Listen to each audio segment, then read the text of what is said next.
Thanks very much. So, Colonel Dusek said that she was entering the 21st century by reading her remarks from the iPad. I'm stepping back into the 18th century. I have my remarks written on the back of an envelope. For the awardees today, this is for you. And so what I thought I would do is share a couple of stories about what it means to lead, some pointers as you begin the next journey of your life, the next part of the journey of your life. This is by no means a complete list, but a few ideas. One of the things that you will have to do as you grow up is to understand how and when to seize an opportunity. I went for a run with a friend of mine around Central Park, and every week or so there's an organization that organizes races in Central Park. So we were doing one of these formal races, and very often they have a sponsor, and they'll give something away for free at the end, apples or something. On this particular day, they were giving away free bagels. And we passed the finish line, and there was a few cafeteria tables laid up next to each other. And on one side of the cafeteria tables were volunteers handing out bagels. There were boxes of bagels on the tables, and then a long line of runners waiting to be given their free bagel. So I said to my friend, let's get a free bagel. And he says, nah man, I don't want to stand in a line. And I said, free bagels. He's like, nah, I don't want to stand in the line. I was like, free bagels. And that's when I realized there's two kinds of people in this world. There are people who see the thing they want, and there are people who see the thing that's preventing them from getting the thing they want. And so I went up to the line, I leaned in between the line, I put my hands in between a couple of people, I grabbed a couple of bagels, and I got us free bagels. And this is the point, which is you're allowed to take shortcuts, and you're allowed to go out to the thing you want. What you're not allowed to do is push someone out of the way and deny them getting the thing that they want. No one got mad at me because I didn't cut the line. I didn't push myself into the line. I simply leaned in. What I sacrificed was choice. I didn't get to choose what I wanted. And this is the point. Stay fixated on the thing you want. Go after the thing you want. Use any means necessary to get the thing you want. But do not deny anybody else from getting the thing that they want. Lesson 2. Tell the truth. It's the most important thing you can ever do. I visited Quantico Marine Base in Quantico, Virginia, and the day I was there, total coincidence, there had been an incident. And so we sat down for a meeting with the colonel, the boss of Quantico. He was going to give us a briefing on what goes on at Quantico, and he showed up a few minutes late. You know it's a big deal when Marines show up a few minutes late. And he apologized. He said, I'm terribly sorry I've been dealing with this incident. We're considering throwing one of our Marines out of OCS, in other words, throwing them out of the Marine Corps. And I thought, this must be serious. I mean, to get thrown out of the Marine Corps. So I said, what did he do? Thinking he broke, what crime did he commit? And the colonel said, he fell asleep on watch. And I said, that's it? He fell asleep on watch in the woods of Virginia. And you're going to throw him out for that? You guys are tough. He says, no, you don't understand. When we asked him about it, he denied it. When we asked him about it again, he denied it again. And only when we gave him irrefutable proof did he say, quote, I want to take responsibility for my actions. The problem we have is you take responsibility for your actions at the time you perform your actions, not at the time you get caught. He said we had another Marine that fell asleep. He admitted it. He got punished. We have no problem with him. The colonel went on to explain to me that he cannot put this would-be leader in a position of responsibility for the lives of other human beings if they're downrange and for 1 minute, if his men doubt that the words coming out of their leader's mouth are anything but the truth, if they think that he's saying anything to cover his own hide or to make himself look better, trust will disintegrate and people will die. The amazing thing is we don't have to be in positions of life or death for people to earn our trust, for people to want to follow us. and believe that we have their interests in mind and not our own. The single greatest thing you can learn to do to earn the trust of those around you is to tell the truth, good or bad, whether it puts you in a good light or a bad light. Telling the truth is really easy, or being honest is really easy. It's just about telling the truth. And so I have a little challenge for you for the next 48 hours, just to prove how difficult it is. So what's the time now? It's about 12:15 on, what is it, Friday today, right? So until 12:15 on Sunday, you may not tell a single lie. It's really hard. Because we're conditioned to tell lies. It's not always a bad thing. Somebody gives you a birthday present and you think it's the ugliest thing you've ever seen. And they say to you, do you like it? Do you say no? Or do you say, thank you, I love it? Which is a lie. So you have to find other nice ways of saying things. If somebody says, do I look fat in these jeans? You don't say, yes. You say, I like the other ones on you better. The point is, for the next 48 hours, try not telling a lie. Number 3, ask for and accept help. The biggest mistake people make is thinking that they have to know all the answers, or thinking if they don't, that they have to pretend they do. One of the biggest failures of most leaders is the belief that their leadership credibility comes from their intelligence. It doesn't.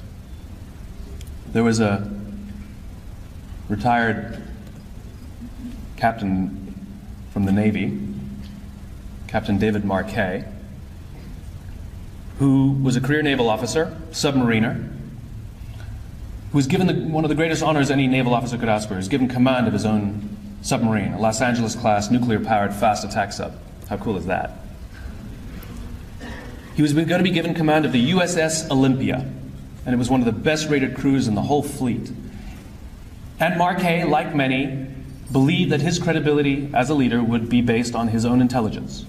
And so he studied that boat for a year. He spent a year on board learning every screw, every nut, every bolt, every valve. He studied the dossiers of his crew. He knew everything about who they were, where they come from, what their educations were. He was going to be a good captain. 2 weeks before he took command of the Olympia, he got a phone call that told him, you won't be the captain of the Olympia, you will be the captain of the Santa Fe. And by the way, it's the worst rated crew in the entire United States submarine fleet. They ranked last or close to last in almost every readiness measurement the Navy had. Marquet didn't want to let anybody know that he was a little bit unfamiliar with this slightly newer ship, so he kept it to himself.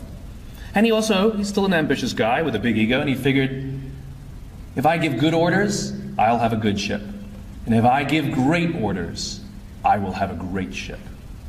And so on the first day, he started barking orders to set sail, and everything was going smoothly. Everybody was following orders. It was great.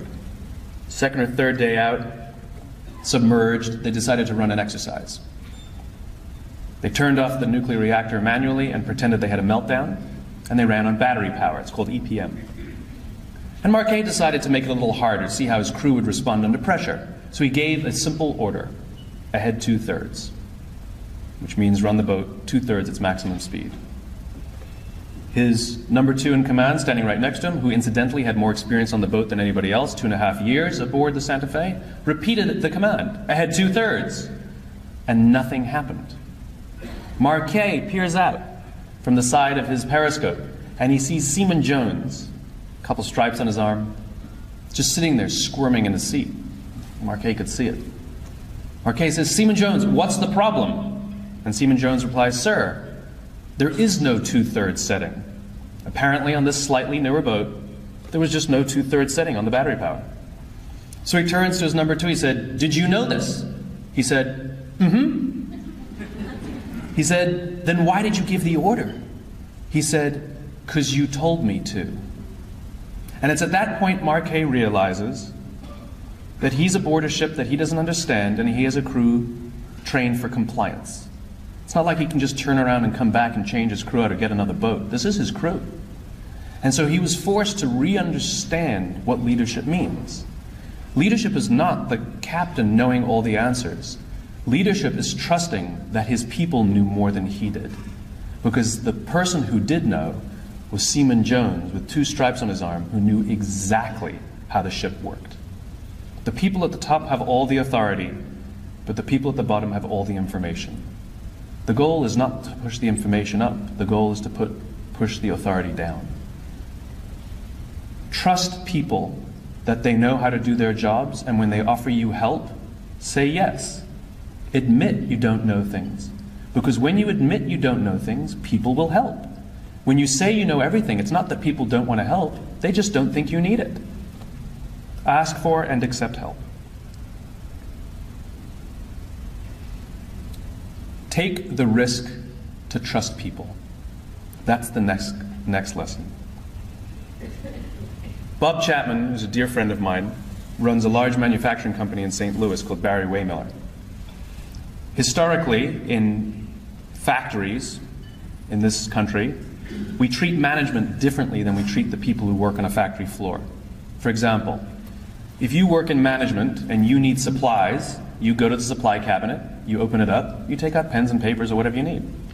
If you work on the factory floor, you ask permission to go to the supply cage that's kept under lock and key so that someone else can sign out stuff that you may need. If you work in management, if you're going to be home late from work, you pick up the phone, you call your kids, you tell them you're going to be home late. If you work on a factory floor, you ask permission to go to the payphone to call your kids to tell them you're going to be home late. And it creates this division. We think that because someone doesn't have a college education that they're untrustworthy. Nonsense. And so Bob took the risk of trust without any fanfare, without running any studies, without asking for anything in return. He simply ordered that all the locks be removed from all the cages and that people could sign out their own equipment if they wanted it. He took the risk of trust. He got rid of all the payphones and put in company phones that anybody could use at any time. He got rid of all of the whistles that indicate when somebody should start work, when they should take a break, and when they should stop work. He figured if in management they know when to start their jobs, on a factory floor people know when to start their jobs. We don't need to blow whistles. He took the risk of trust, asking for nothing in return. Morale went up, theft went down. Because when we trust people, they rise to the occasion. And when we don't trust people, they rise to the occasion. Leadership means taking the risk of trust, even if it goes the wrong way, because you'll be responsible for when something doesn't go right. This is one of the fun things about leadership. When everything goes right, you give the credit away. And when everything goes wrong, you take all the responsibility. That's what it means to lead. This is my favorite story of all. Remember who you are. There was an Undersecretary of Defense who was giving a speech at a large conference of like 1,000 people. And he was recently retired. So he was the former undersecretary, one of the former undersecretaries of defense. And he was standing on the stage giving his speech, his prepared remarks, and while he was talking, he was taking a sip out of a cup of coffee he had in this styrofoam cup. And he sort of looks down and smiles and interrupts his prepared remarks. And he says, you know, last year I was the secretary, as the undersecretary. And I spoke at this exact same event in this exact same venue last year. Except last year, while I was still undersecretary, they flew me here business class. They had a car waiting for me to take me from the airport to the hotel. Someone had already checked me in and escorted me up to my room. The next morning I came downstairs, there was someone waiting for me in the lobby, and they took me to this same venue. They took me in the back entrance, they took me into the green room, and they handed me a cup of coffee in a beautiful ceramic cup. He says, I'm no longer the undersecretary. I flew here coach. I took a taxi from the hotel to the airport. I checked myself in. This morning I took another taxi to the same venue. I walked in the front door. I found my way to the backstage, and when I asked somebody, do you have any coffee? He pointed to the coffee machine in the corner, and I poured myself a cup of coffee into this here styrofoam cup. He says the lesson is, the ceramic cup was never meant for me. It was meant for the position I hold. I deserve a styrofoam cup. We all deserve styrofoam cups. As you become more successful, as you do well in life, you will be afforded many advantages. People will call you sir and ma'am. They'll carry your luggage. They'll hold doors open for you. They will bring you a cup of tea without you even asking for it. But it's not meant for you. It's meant for the position you hold. And when you move on, they will give all those things to the person who replaces you. Never, ever forget that you only ever deserved a styrofoam cup. Go forth and do